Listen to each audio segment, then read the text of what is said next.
चलिए शुरू करते हैं आज की कहानी भाई की लाडली। एक बार की बात है, एक हंसता खेलता और सुखी परिवार था जिसमें माँ बाप और 3 बहन भाई थे।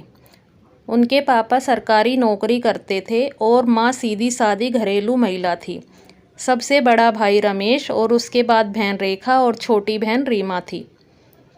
तीनों भाई बहनों में बहुत प्यार था, लेकिन जितना प्यार दोनों बहनें अपने भाई से करती थी उतना ही अनुशासन के मामले में डरती भी थी। लेकिन फिर भी भैया ही हर वक्त काम आते थे, चाहे पापा की डांट से बचना हो या फिर कोई अपनी पसंद की चीज़ लेनी हो। इसी तरह वक्त गुजरता गया और तीनों भाई बहन बड़े हो गए और उनके पापा ने बड़ी बहन रेखा की शादी तय कर दी। लड़का सरकारी नौकरी करता था और अपना घर था। यह देखकर उनके पापा और भाई ने झट से शादी तय कर दी। सभी घर में बहुत खुश थे और माँ ने भी शादी की तैयारियां करनी शुरू कर दी और कुछ समय बाद बड़ी धूमधाम से शादी कर दी।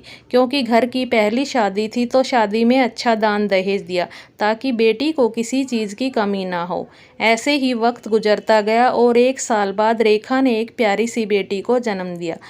जब कुछ समय बाद रेखा बेटी को लेकर मायके आने वाली थी तो सभी बहुत खुश थे। बहन को घर आने की खुशी में रीमा की खुशी का ठिकाना नहीं था। वह यह सोचकर बहुत खुश थी कि बहन के साथ बहुत सारी बातें करूंगी और भांजी के साथ खूब खेलूंगी। लेकिन जब उसकी बहन घर आई तो उसका सारा चाव खत्म हो गया, क्योंकि रेखा दीदी के चेहरे की रौनक और चंचलता सब खत्म हो चुकी थी। अब वह चुपचाप और शांत रहती थी। यह देखकर रीमा ने अपनी बड़ी बहन से अकेले में बात की। रेखा ने बताया कि तुम्हारा जीजा औरत को आदमी से कम समझने वाला और चिड़चिड़े स्वभाव का आदमी है। वह चाहता है कि औरत उसके इशारों पर नाचती रहे और तब से बेटी ने जन्म लिया है तब से और चिड़चिड़ा हो गया है, क्योंकि उसको बेटा चाहिए था।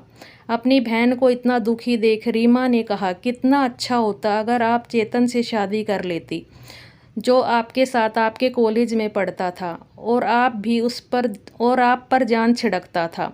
और मैं जानती हूँ आप भी उससे बहुत प्यार करती थी, लेकिन फिर भी आप उससे दूरी बनाकर रखती थी, क्योंकि आप एक आज्ञाकारी बेटी जो थी, कहीं माँ बाप की इज्जत पर कोई आँच न आ जाए। यह सुनकर रेखा ने रीमा के मुंह पर हाथ रख दिया और उसकी आंखें भर आई। बस कुछ दिनों बाद रेखा अपनी ससुराल चली गई। वक्त गुजरता गया और रेखा ने लगातार 3 बेटियों को जन्म दिया। उसके बाद तो उसके पति और ससुराल वालों का व्यवहार रेखा के प्रति बदलता चला गया। न उनको उसके कमज़ोर शरीर का ख्याल था और न ही उसकी भावनाओं का।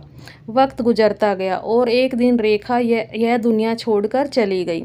रेखा के जाने के बाद मायके में जैसे मातम सा छा गया और रीमा के जीजा ने कुछ महीनों बाद दूसरी शादी कर ली।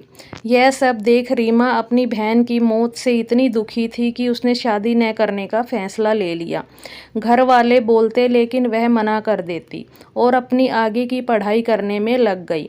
पढ़ाई के दौरान उसकी मुलाकात एक नीरज नाम के लड़के से हुई, जो बहुत साफ दिल और सुलझा हुआ इंसान था। वक्त गुजरता गया और नीरज रीमा से प्यार करने लग गया और रीमा को भी इस बात का आभास हो गया था। और एक दिन नीरज ने रीमा के सामने शादी का प्रस्ताव रख दिया।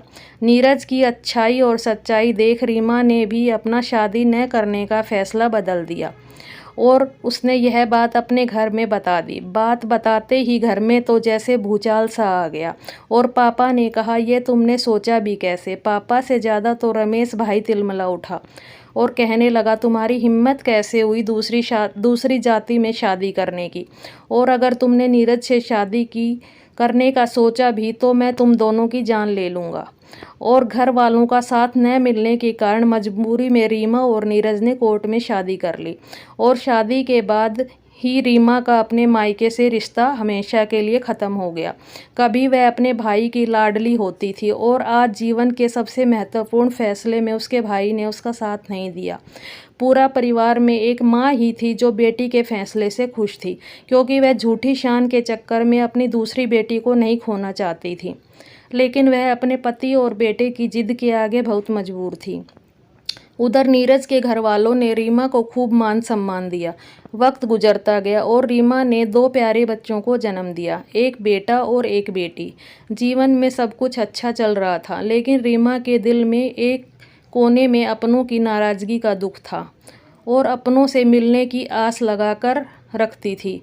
एक दिन नीरज ने आते ही रीमा के हाथ में एक लिफाफा थमा दिया और कहा, तुम्हारे लिए खुशखबरी है जिसका तुम्हें बरसों से इंतज़ार था। रीमा ने कहा, पहेलियाँ मत बुझाइए, साफ साफ बताइए क्या बात है।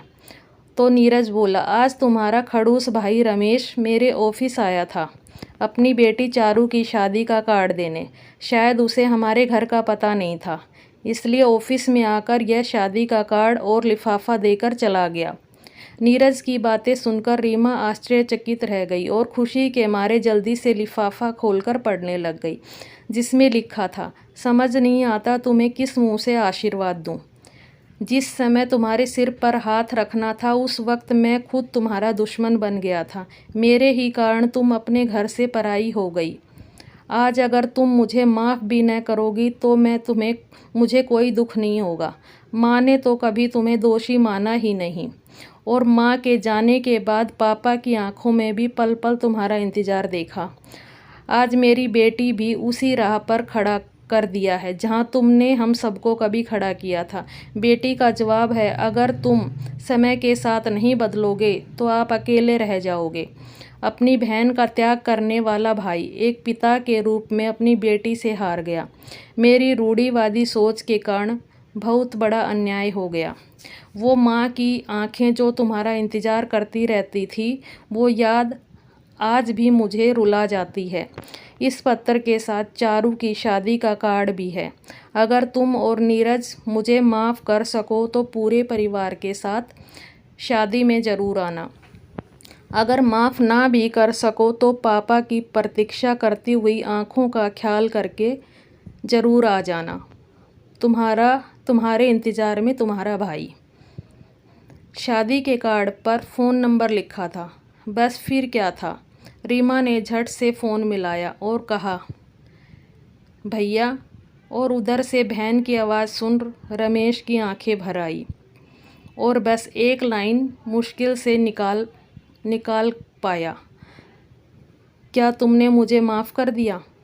क्या भैया, भाई कभी बहन से माफ़ी मांगता है? आप तो डांटते हुए ही अच्छे लगते हो, तो आप डांट कर ही बुलाइए, फिर देखना कैसे मैं दौड़ी चली आती हूँ। तभी उधर से आवाज़ आती है, ज़्यादा 3-2-5 मत कर, जल्दी से घर पहुँच, बहुत काम पड़े हैं। भैया की मीठी डांट सुनकर आँखों से आंसू निकले आंसुओं के बीच रीमा हंस पड़ी। शिक्षा अपने अपने ही होते हैं।